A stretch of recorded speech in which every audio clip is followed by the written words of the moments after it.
Well, they are called the Central Park Five. In 1989, they were teenagers and were sent to prison for rape of a jogger here in New York. The men served 6 to 13 years before their convictions were thrown out. Yesterday, they reached a $40 million settlement with New York City, but as Michelle Miller shows us, that money can't buy back the time the men lost.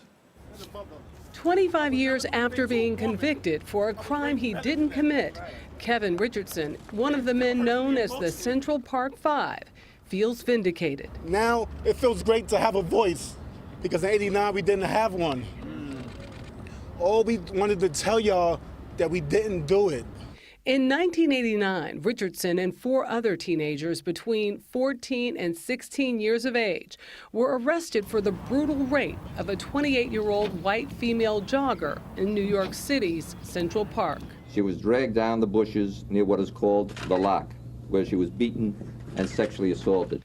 The crime drew national headlines, polarizing an already divided city along racial lines. Raymond Santana served 5 years in prison. Is this over? Is the page turned? I still get up every morning saying, all right, we got to go out there and fight.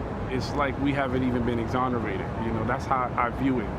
The victim was left for dead. She had no memory of the attack. There was no DNA evidence linking them to the crime and no witnesses.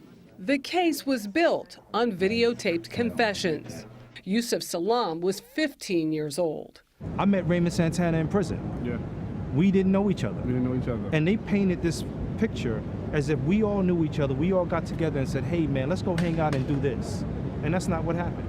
What do you say to the people out there who just don't believe you're innocent? You know, these people had their mind fixated on us being guilty. We have tried everything we possibly could to prove our innocence, and our innocence has been proven. In 2002, 12 years after they were sentenced, serial rapist and murderer Mateus Reyes confessed, saying he acted alone.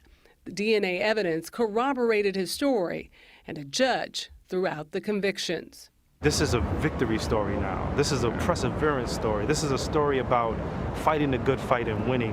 And this is a story about the city doing a good thing. 22 states now have laws requiring interrogations of minors be recorded. 15 of those states passed the law after the Central Park Five were exonerated in 2002. New York isn't one of them. For CBS This Morning Saturday, Michelle Miller, New York.